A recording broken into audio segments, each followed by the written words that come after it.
गया जिला के बरतिया गे तोरा चोलिए में काट ले तो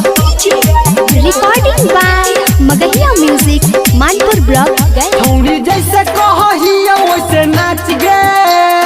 नाच गे छौरी जैसे कहहिया वैसे नाच गे न तो देबो लाठी लहंगे में खाँच गे अबे गया जिला के ई बरतिया गे तोरा चोलिए में काट ले तो गतिया गे तोरा ढोरी में लगाई देह बाँच गे देबो जादो जी के लाठी न त खाँच गे अबे गया जिला के ई बरतिया गे तोरा चोलिए में काट ले तो गतिया गे न त देबो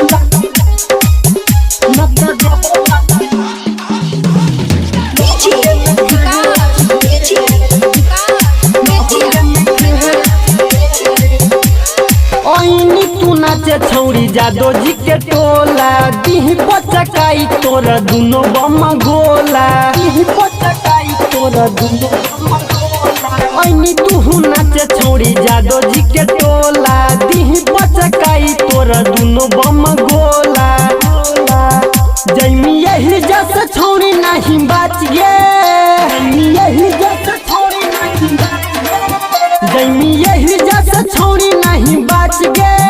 देबो जादो जी के लाठी न त खाँच गे अबे गया जिला के ई बरतिया गे तोरा चोलिए में काट ले तो गतिया गे न त देबो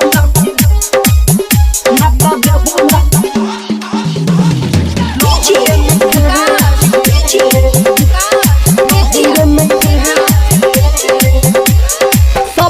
हिरान देतो तोरा फूल कैस गे रात भर यौटी में करतो खूब ऐस गे रात भर यौटी में करतो खूब ऐस गे सभे हिरान देतो तोरा फूल कैस गे रात भर यौटी में करतो खूब ऐस गे